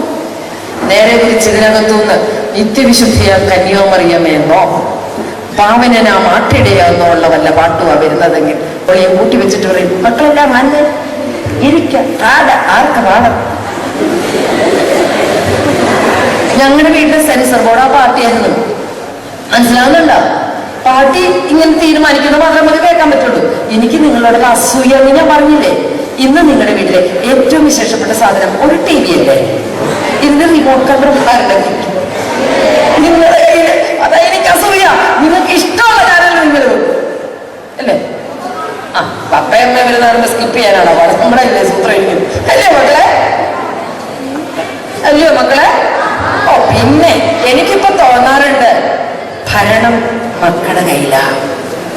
സത്യം, മാതാപിതാക്കൾക്ക് മക്കളെ പേടിയാ. വഴക്ക് പറയാൻ പേടി, തല്ലാൻ പേടി, വല്ലതും കാണിച്ചാലോ അതെ പേടിപ്പിച്ചു നിർത്തിയിരിക്കുക. എനിക്കറിയാം ഇവിടെ എന്ത് പാവങ്ങളായിട്ടായിരിക്കുന്നത്. ദൈവമേ, തനി സ്വഭാവം വീട്ടിലൊന്ന് ചെല്ലണം. സത്യമാണ് ഞാൻ ഈ പറയുന്നത്. മാതാപിതാക്കൾക്ക് മക്കളെ പേടിയാ. ഡ്രൈവർ സീറ്റിൽ ഇരിക്കുന്നത് വേറെ ആരാണ്ട. അതുകൊണ്ട് മാതാപിതാക്കളോട് ഞാൻ പറയാറുണ്ട് കേട്ടോ, കരുത്തിന്റെ പ്രതീകങ്ങളാവണമെന്ന്, നട്ടലുള്ള മാതാപിതാക്കളാവണമെന്ന് ഞാൻ പറയാറുണ്ട് കേട്ടോ. അതുകൊണ്ട് നിങ്ങളോട് ഞാൻ പറയുന്നത്, ഇങ്ങനെയുള്ള മീഡിയാസിലൂടെ കാണുന്നതും കേൾക്കുന്നതും പലതും സത്യമെന്ന് വിചാരിച്ച് അതിന്റെ വിറകെ തിരുമേനി പറഞ്ഞ പോലെ പ്രകാശത്തിന്റെ വിറകെ പോവും, വെളിച്ചത്തിന്റെ വിറകെ പോവില്ല. ആ ഒരു തലമുറയാണിത്. എനിക്ക് 1ാം ക്ലാസ് മുതൽ കേസാ. 4ാം ക്ലാസ് 5ാം ക്ലാസ് ഒക്കെ പ്രശ്നങ്ങളാണ്. ഈയിടെ എനിക്ക് വന്നൊരു കേസ് കേൾക്കണോ?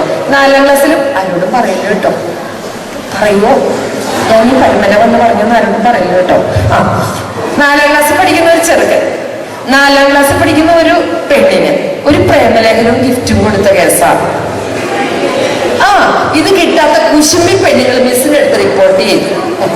അങ്ങനെയാണ് സംഗതി വഷളായത്. എല്ലാ പെണ്ണിനെ കൊടുത്തുള്ളൂ, ഒരു പെണ്ണിനെ കൊടുത്തുള്ളൂ. അപ്പൊ കിട്ടാത്ത പെണ്ണുങ്ങള് കുശുമ്പ് കൂടിയിട്ട് മിസ്സിന്റെ അടുത്ത് പറഞ്ഞു. മിസ് പിടിച്ചു 2 വഴക്കൊക്കെ പറഞ്ഞു. അപ്പനെ അമ്മയെ വിളിച്ചോണ്ട് വന്നിട്ട് ക്ലാസ് കയറിയാൽ പറഞ്ഞു. അങ്ങനെ അപ്പനെ അമ്മയെ വിളിച്ചോണ്ട് പയ്യന്റെ അപ്പനോടും അമ്മയോടും പറഞ്ഞു എന്റെ നമ്പർ കൊടുത്തിട്ട് ക്ലിനിക്കിൽ കൊണ്ടുപോയി കൗൺസിലിംഗ് നടത്തിയിട്ടേക്ക് കൊണ്ടുപോകാ, അവനാൾ ശരിയല്ലെന്ന്. അങ്ങനെ എന്റെ മുന്നിൽ വന്ന് പെട്ടതാ. ഞാൻ ഇവനോട് സംസാരിച്ചിരുന്നത് ഇവൻ എന്നോട് പറയുക, ആന്റി ഒത്തിരി നാളായിട്ട് എനിക്ക് അവളെ ഇഷ്ടം. ആന്റി പറഞ്ഞ് അവളെ മറക്കാൻ മാത്രം എന്നോട് പറയുന്നത്.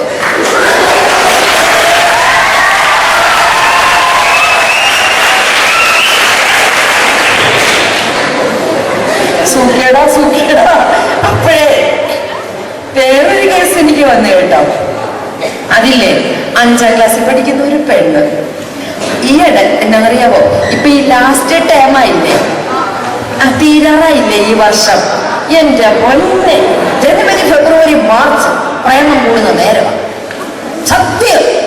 5ാം ക്ലാസ് മുതൽ കല്യാണം ഉറപ്പിക്കുന്നു പിള്ളേര്. ദൈവമേ. എന്നിട്ടുണ്ടല്ലോ ഈ പെണ്ണ് ഒരു പ്രേമലേഖനം എഴുതി. ദുരസമുണ്ടെന്നറിയുമോ വായിക്കാൻ? കേൾക്കണം. ആർക്കും എഴുതത്തില്ലല്ലോ, ആരോടും പറയത്തില്ലല്ലോ. എന്നാ ഞാൻ പറയാം, എന്റെ പ്രിയപ്പെട്ട ക്രിസ്റ്റോയ്ക്ക്.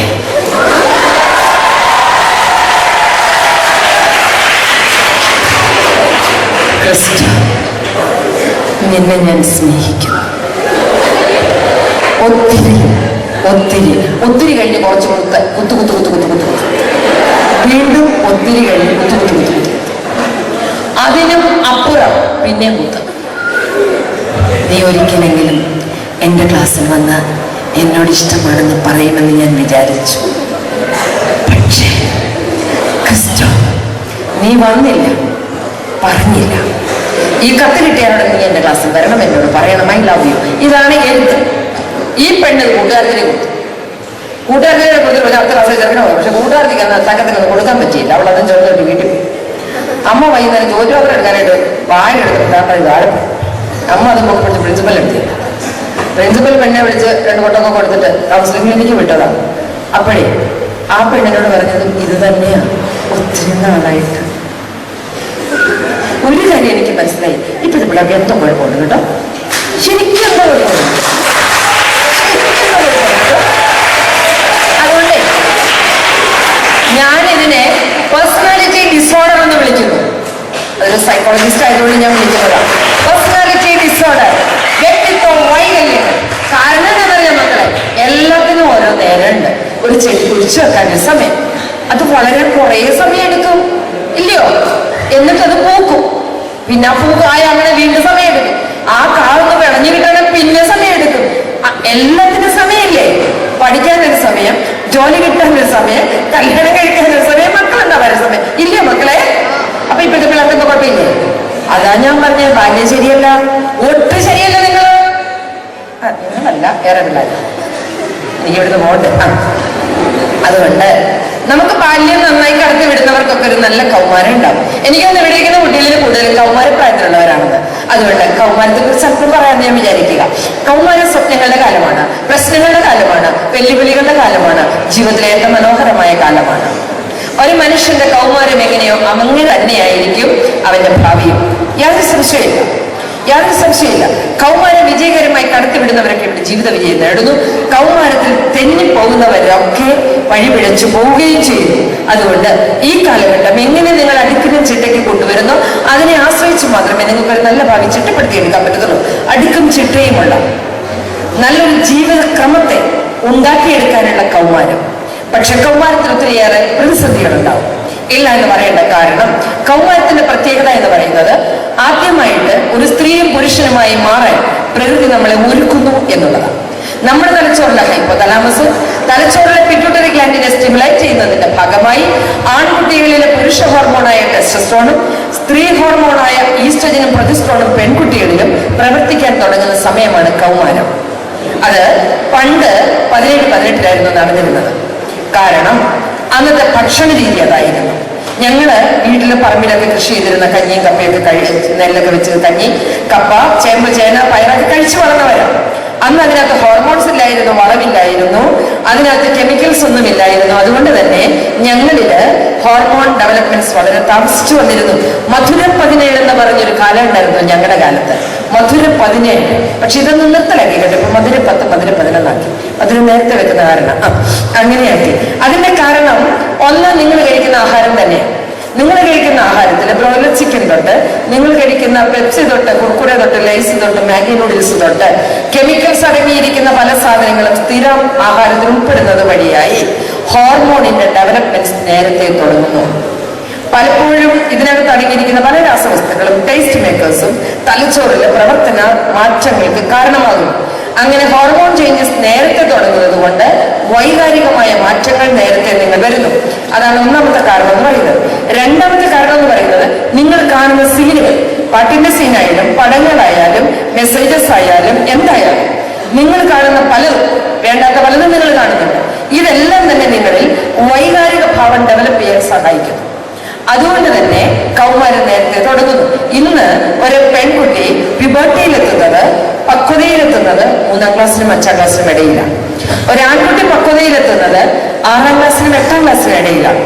ഈ ഒരു വ്യത്യാസം പണ്ട് 18-20 വയസ്സിൽ സംഭവിച്ചത് 8ാം ക്ലാസ്സിന് മുന്നേ സംഭവിക്കുന്ന ഒരു വിരോധാഭാസം എന്ന് സംഭവിക്കുന്നത് കൊണ്ടാണ് നിങ്ങളുടെ സ്വഭാവത്തിൽ മാറ്റങ്ങൾ വരുന്നത്.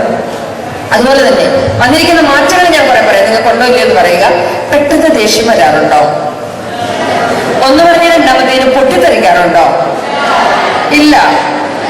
അമ്മയോട് 100 പ്രാവശ്യം ഞാൻ പറയുന്നുണ്ട്, എന്റെ പുറ എഴുതുന്നത്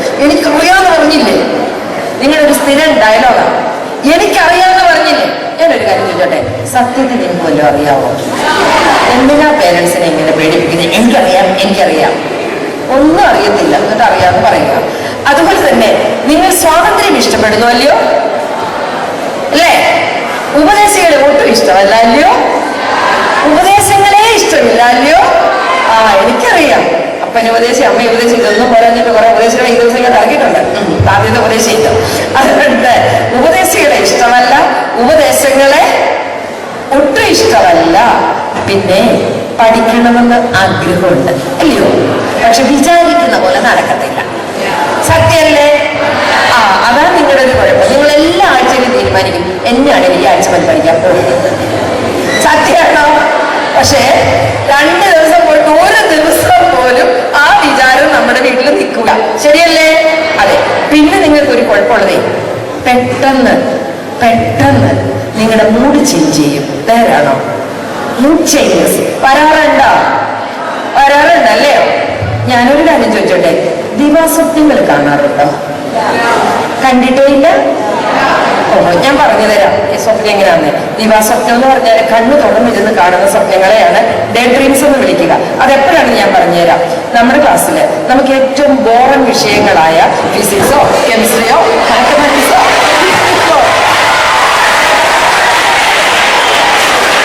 അങ്ങനെയുള്ള വിഷയങ്ങൾ ക്ലാസ്സിൽ പഠിപ്പിക്കുന്ന സമയത്ത് പിന്നെയും ആരോഗ്യത്തിന്റെ വഴികളെന്ന്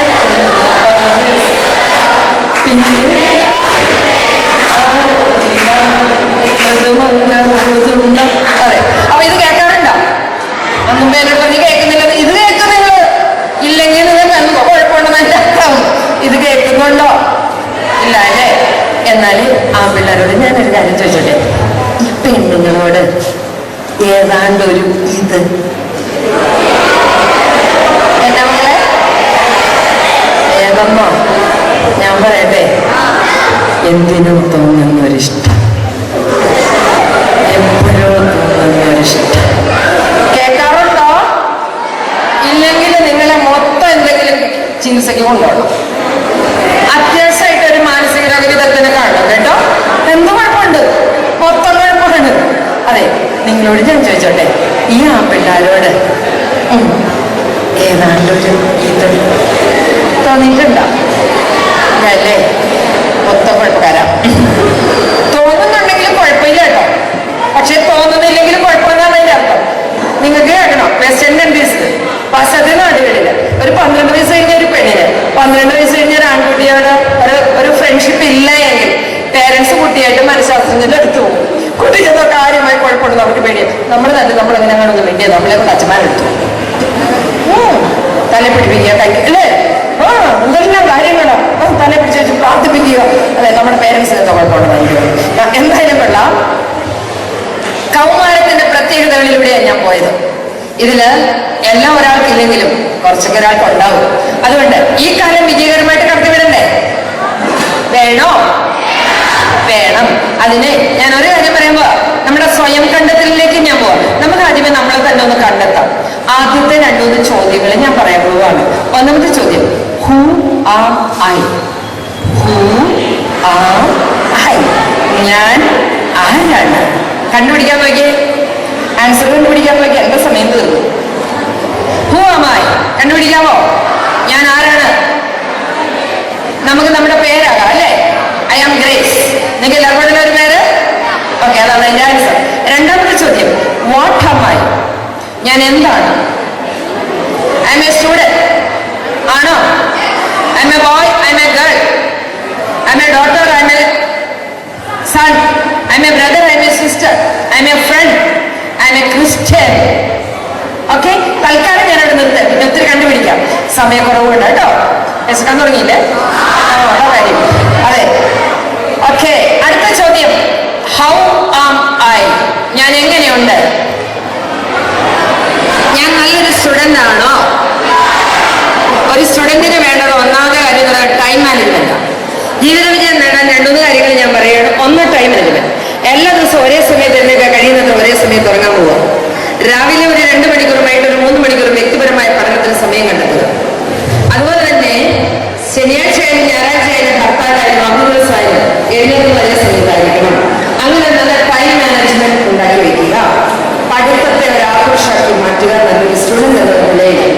റിവൈസ്, റിസൈറ്റ് ആൻഡ് റിപ്പീറ്റ്. വിശദമായിട്ട് ഞാൻ അതിലേക്ക് വരുന്ന സമയം കുറവാണ്. രണ്ടാമത്, ഞാൻ നല്ലൊരു ആൺകുട്ടിയാണ്, ഞാൻ നല്ലൊരാണാണെന്ന് തന്റെ അടുത്തോടെ പറയാൻ പറ്റുന്നത് കൈവക്കുകയെ. ഓഹോ, കൈതാത്തിട്ടേരെ, കൈതാത്തിട്ടേരെ. മക്കളെ, നല്ല ആൺകുട്ടികളെ കണ്ടോ? കണ്ടോ?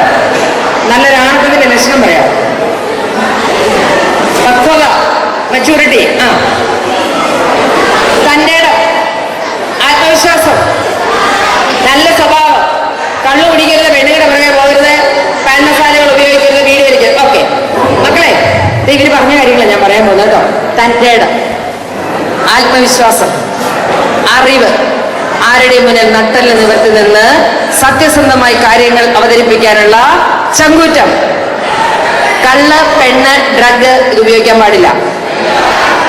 ഏതെങ്കിലും ഒരു വീറ പെണ്ണിന്റെ പിറകെ നടന്ന് ഐ ലവ് യു പറഞ്ഞ് ജീവിതം കോഞ്ഞാട്ട ആക്കരുത്. ഇല്ലേ മക്കളെ? അതെ അതെ.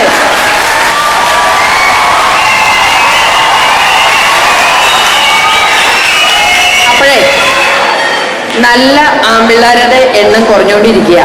ഇവിടെ മദ്യപാനികൾ ഇത്രയും പെരുകുന്നു.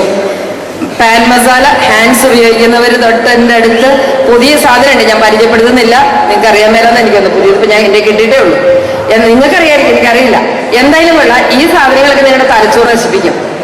ഹാൻഡ്സ് ആയാലും എന്തായാലും ഇത് രക്തത്തിൽ കലർന്നിട്ട് തലച്ചോറിലൂടെ വട്ടം ഇറങ്ങിയിട്ട് നമ്മളെ ബ്ലഡിലുള്ള ഒരു രാസവസ്തുവായിട്ട് ചേർന്ന് പ്രവർത്തിച്ചിട്ട് ബ്രെയിനിന്റെ പ്രവർത്തനങ്ങളെ മന്ദീഭവിപ്പിക്കും. അങ്ങനെ മാനസിക വൈകല്യമുള്ളവരായി മാറും. അതുകൊണ്ട് ഇങ്ങനെയുള്ള കാര്യങ്ങൾക്ക് അടിമയാവാതെ പരിശുദ്ധാത്മാവിനാൽ ലഹരി പിടിക്കുന്ന പിള്ളേരായി തമ്പുരാൻ ഇഷ്ടമുള്ള പിള്ളേരാവണം. നമ്മൾ ലഹരി പിടിക്കേണ്ടത് പരിശുദ്ധാത്മാവിന്റെ നിറവിലായിരിക്കണം. കള്ളു കുടിച്ച് ലഹരി പിടിക്കണ്ട, ഹാൻഡ്സ് ഉപയോഗിച്ച് ലഹരി പിടിക്കണ്ട. അങ്ങനെ ദൈവാനുഭവമുള്ള പിള്ളേരായിട്ട് മാറാൻ നമുക്കൊരു തീരുമാനം എടുക്കാം. എന്താ? Are you ready? Are you ready? Yes. ഇനി ഞാൻ നല്ലൊരു പെൺകുട്ടിയാണെന്ന് തൻ്റെതായിട്ട് പറയാൻ പറ്റുന്നവരെന്ന് കൈവക്കിക്കേ. ഉണ്ട്. നല്ല പെൺപിള്ളേരെ കണ്ടോ? കൈതാത്തിട്ട് നല്ല പെൺകുട്ടികൾക്ക് വേണ്ട കൂടുതൽ പറയാമോ? വേണം അല്ലേ? എളിമയും വേണം അല്ലേ? നല്ല വസ്ത്രധാരണം വേണമല്ലേ? പിന്നെ മക്കളെ വേണ്ടത് ക്ഷമ വേണം, അനുസരണം വേണം അല്ലേ? സ്നേഹവും ക്ഷമയും അനുസരണയും ഒക്കെ വേണം. അതെ മക്കളെ, അടക്കം, ഒതുക്ക, എളിമ, വിനയം, ദൈവഭയം, സ്നേഹം, ക്ഷമ, അനുസരണം എന്നൊക്കെയാണ് പിള്ളേർ പറഞ്ഞത്. ഇത്രയും ഗുണങ്ങളുള്ള എന്റെ പെൺപിള്ളേർന്ന് കൈവക്കിക്കേ. അയ്യോ, കുഴപ്പമില്ല കേട്ടോ, കുഴപ്പമില്ല.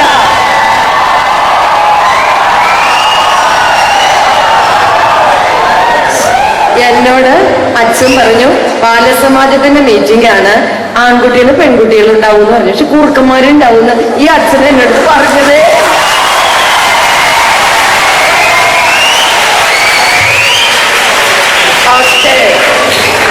ഓക്കെ, അപ്പൊ ഞാനൊരു കാര്യം പറയാം. നിങ്ങൾക്ക് ആത്മവിശ്വാസം ഉണ്ടല്ലോ നല്ല പെൺകുട്ടികളാണെന്ന്? ഉണ്ടല്ലോ. എനിക്ക് ഒരെണ്ണത്തിനും വിശ്വാസമില്ല. അതുകൊണ്ടാ പറയാം.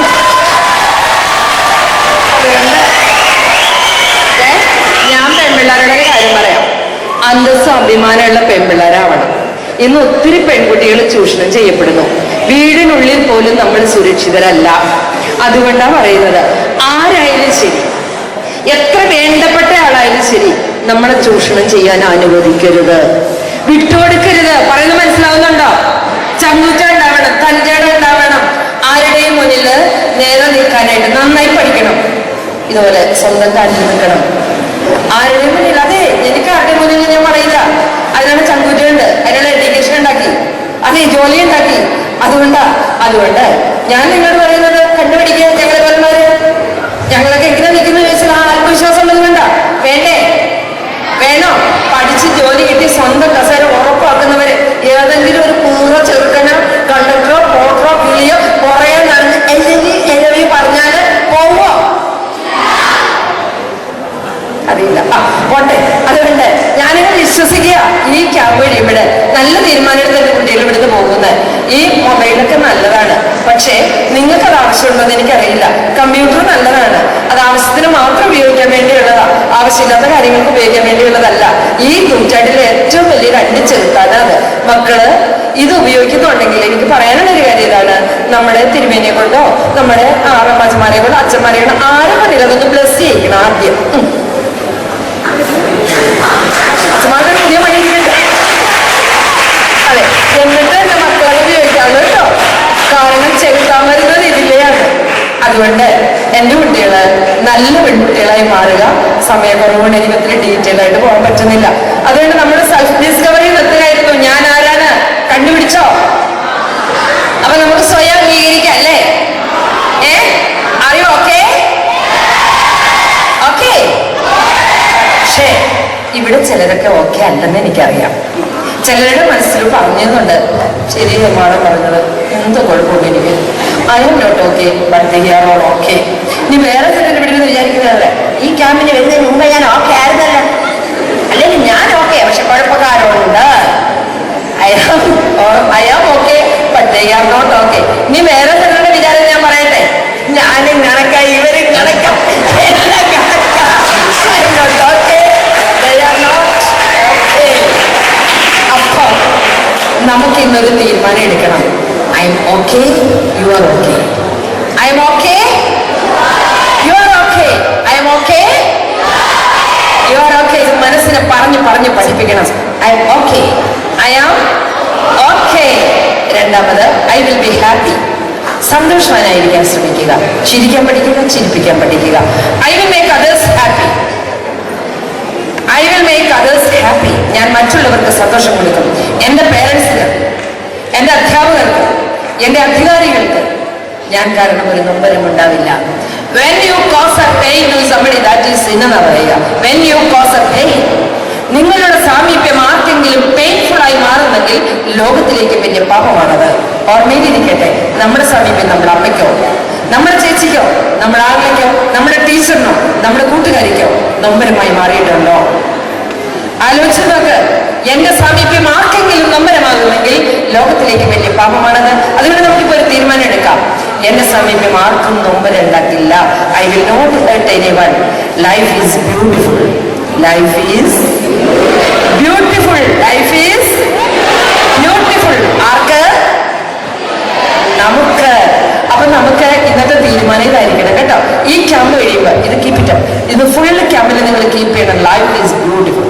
ബ്യൂട്ടിഫുൾ ആയ ഒരു ജീവിതം, അതിനു വേണ്ടിയുള്ള ശ്രമം, അതിന് നല്ല വഴികൾ തിരഞ്ഞെടുക്കുക. മൂന്നാമത്തെ കാര്യം സെൽഫ് അക്സെപ്റ്റൻസ് ആണ് ഞാൻ ഈ പറഞ്ഞത്. മൂന്നാമത് എന്തെങ്കിലും ആയിരിക്കുക.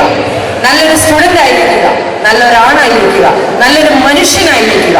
മാനുഷികമായ നല്ല ഗുണങ്ങൾ, ദയ, കരുണ, സ്നേഹം, ആർദ്രത, ഇതൊക്കെ നല്ല ഗുണങ്ങളാണ്. ഇന്ന് നിങ്ങൾക്ക് നഷ്ടമായിക്കൊണ്ടിരിക്കുന്ന ഗുണങ്ങൾ. ഭയം, ഉത്കണ്ഠ നല്ല ഗുണങ്ങളല്ല. അതുകൊണ്ട് നല്ല ഗുണങ്ങളെ വളർത്തുക. എന്തെങ്കിലും ആയിരിക്കുക, എന്തെങ്കിലും ആവാൻ ശ്രമിക്കുക. ജീവിതത്തിൽ ഒരു ലക്ഷ്യം ഉണ്ടായിരിക്കണം. ജീവിതം എന്ന് പറയുന്നത് ഒരു ഗൈഡൻസ്. ഗൈഡൻസ് എന്ന് പറഞ്ഞാൽ എന്താ പറയാ? തടസ്സം ഓട്ടം. ഓടിച്ചെന്ന് ചാടിക്കടന്ന് നമുക്ക് ലക്ഷ്യത്തിലെത്തണം. തടസ്സങ്ങൾ ഉണ്ടാവും. മദ്യപിക്കുന്ന അച്ഛനാവാൻ തടസ്സം, നഷ്ടപ്പെട്ടു പോയ അമ്മയാവാൻ തടസ്സം, സാമ്പത്തിക ബാധ്യതയാവാൻ തടസ്സം, വീട്ടിലെ ബുദ്ധിമുട്ടുകളാവാൻ തടസ്സം ഉണ്ടാവും. ജീവിതത്തിൽ പ്രശ്നങ്ങളില്ലെന്ന് ആരും പറയണ്ട. ആ പ്രശ്നങ്ങളെ താലോലിച്ച് മുന്നോട്ട് പോകണ്ട. വിട്ടുകൊടുക്ക് തമ്പുരാന്. അവിടുന്ന് നമ്മളെ കുറിച്ച് തീർച്ചയായിട്ടും ശ്രദ്ധാലുവാണ്. അവിടുത്തേക്ക് ജെറമിയ പ്രവാചകൻ പറയുന്നു, അവിടുത്തേക്ക് നിങ്ങളെ കുറിച്ച് ഒരു പദ്ധതിയുണ്ട്. അത് നിങ്ങളുടെ നാശത്തിനുള്ള പദ്ധതിയല്ല, നിങ്ങളുടെ ക്ഷേമത്തിനുള്ള പദ്ധതിയാണ്. നിങ്ങൾക്ക് ശുഭകരമായ ഒരു ഭാവി തരുന്ന പദ്ധതി. നമുക്ക് വിശ്വസിക്കാൻ പറ്റിയോ? എന്താ? ആര് റെഡി? അപ്പൊ നല്ല ഭാവി ഉണ്ടാവണം അല്ലേ? ഉണ്ടാവണ്ടേ? ഈ ക്യാമ്പ് അതിന് നിങ്ങളെ സഹായിക്കട്ടെ എന്ന് പ്രാർത്ഥിച്ചുകൊണ്ട് ഞാൻ എന്റെ വിഷയം അവസാനിപ്പിക്കുക.